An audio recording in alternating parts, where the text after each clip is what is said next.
સહજાત્મ સ્વરૂપ પરમ ગુરુ. તમારો પ્રશ્ન છે વૈદ્ય સંવેદ્ય એટલે શું?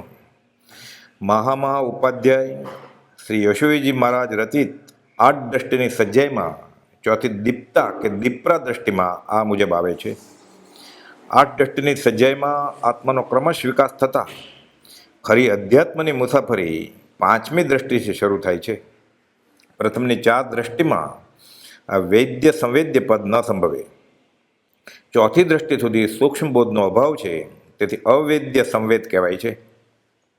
અહીં પ્રચલિત ગુંઠણ પ્રમાણે ચોથું ગુંઠણું અને પાંચમી દ્રષ્ટિ એ બંને ભેગા થાય છે. જોકે મૂળમાં તો આ સમજવા માટે છે. પરમ કુપાદેવે વચનામૃત 62માં બોધ્યું છે તે મુજબ ગુંઠણ સમજવા માટે છે, ભાવની અપેક્ષાએ ઓર છે. વિષય કશાય જાય, પરમ કુપાદેવમાં સાચી શ્રદ્ધા પ્રગટે, શરણ અને આશ્રય ગ્રહણ થાય તો બધી દ્રષ્ટિના પગથિયા જીવ ચડતો જાય, બધા ગુણઠણ ચડતો જાય અને સતનો આશ્રય પામી સતને સેવી પોતે પણ સતરૂપ બની જાય.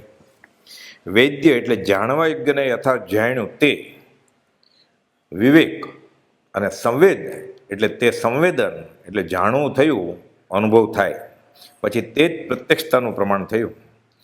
ચૈતન્યની સત્તાનું પ્રત્યક્ષપણું અનુભવાયું, પ્રમાણ પોતાની પાસે જ છે. આ વેદન ન થાય ત્યાં સુધી પ્રત્યક્ષતા ક્યાંથી સમજાય? સ્વઅસ્તિત્વનો સ્વીકાર એ જ સતનો ભણકાર થયો ગણાય. આ અનુભવ પ્રમાણ થયું. વૈદ્ય એટલે જે જાણવા યોગ્ય છે તે. અધ્યાત્મમાં જાણવાનું શું છે?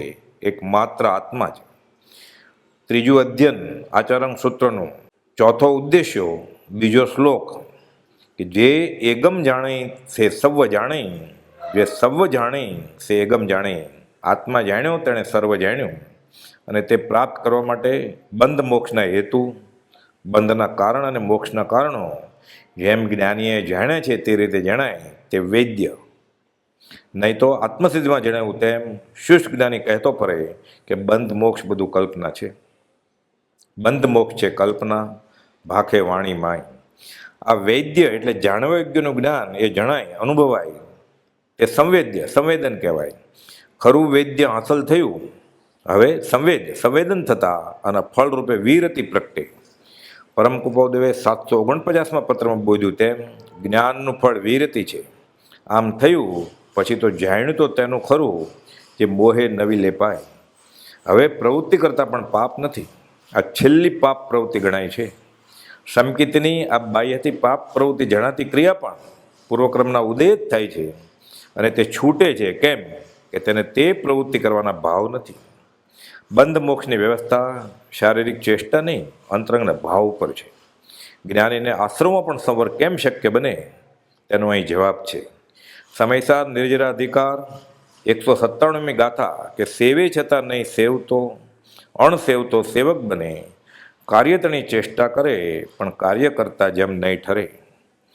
તપ્ત લોપ ધૃતિ સમીજી ત્યાં હોય અંતે નિવૃત્તિ. તપી ગયેલા લોઢા ઉપર ચાલવા સમાન મહાદુઃખદાયક સમજી વ્યવહારની ક્રિયા થાય છે, કરવી નથી. ભાવ તો છૂટું ના છે. અહીં આ ક્રિયા બંધનું કારણ થતું નથી. આ વૈદ્ય તે જ ખરી વિદ્યા, આત્મવિદ્યા. વિષ્ણુ પુરાણમાં મહાત્મા વ્યાસજી બોધે છે, સા વિદ્યા યા વિમુક્ત એ. જાણવા યોગ્ય વસ્તુ વૈદ્ય, તે સંબંધીનું વિવેક જ્ઞાન, અનુભવ જ્ઞાન તે વૈદ્ય સંવેદ્ય કહે છે. આ જાણકારી વડે વ્યવહાર સંકિત અને નિશ્ચય સંકિત જેમ કહેવાય છે તેમ નહીં નિક્ષેપે સાધક જાણે છે. એકાંતે એક નહીં ન પકડે, પણ સર્વાંગી જાણકારી હોવાથી તે પ્રમાણભૂત થાય. આ જ સૂક્ષ્મબોધ સંસારથી જીવને તારે છે, કર્મને વિદારક ભેદનાર છે. વસ્તુને અનંત ધર્માત્મક જાણતા આ જાણેલું પ્રમાણભૂત ગણાય છે. આ જ વિતરાગનો અનેકાંત વાત છે. આ દશા ગ્રંથિભેદ થયા પછીની છે. સંકિતના અભાવમાં વૈદ્ય સંવેદ્ય આ વિવેક જ્ઞાન સંભવે નહીં. જેને ભેદ જ્ઞાન થાય તેને આ વિવેક સંભવે. ગ્રંથિભેદ થાય. અનંતાનુબંધીની 4 પ્રકૃતિ, અનંતાનુબંધી ક્રોધ, માન, માયા અને લોભ, અને 3 મોહનીય, મિથ્યાત્વ મોહનીય, મિશ્ર મોહનીય અને સંકિત મોહનીય, એકંદરે 7 પ્રકૃતિ જાય. યથાપ્રવૃત્તિકરણ પછી અપૂર્વકરણમાંથી અને છેવટે અનિવૃત્તિકરણમાં જીવ આવે અને વૈદ્ય સંવેદનો ધણી, વિવેક જ્ઞાનનો ધણી બને, અનુભવે. અને ભેદ જ્ઞાન પણ કહેવાય છે. નિજ ગૃહ પર હવે યથાર્થ દ્રષ્ટિ થઈ. પરમ કૃપાદે વ્યાખ્યાન સર 2:15-18 બોલમાં બોધ્યું કે દેહ અને આત્માનો ભેદ પડવો તે જ ભેદ જ્ઞાન. જ્ઞાનીનો તો આ જાપ છે. દેહ ને આત્મા આ જાપથી જુદા પડે છે. આ જાપરૂપ તેજાપથી સ્વાભાવિક આત્મદ્રવ્ય અગુરુ લઘુ સ્વભાવવાળું હોય ને પ્રયોગી દ્રવ્યથી જુદું પડી સ્વધર્મમાં આવે છે. જ્ઞાની નવી ભૂલ કરતા નથી, તેથી અબંધ થઈ શકે છે. મિથ્યા તો દૂર થયું. સમ્યક દર્શન થવાથી સ્વ આત્મ અનુભવરૂપ સ્વસંવેદન પ્રગટ્યું. તે વેદ્ય સંવેદ્ય પદ કહેવાય છે. જાણવા યોગ્ય, વેદવા યોગ્ય, અનુભવવા યોગ્ય આત્મ સ્વરૂપ તેનું યથાર્થ સમ્યક વેદન છે. સહજાત્મ સ્વરૂપ પરમ ગુરુ.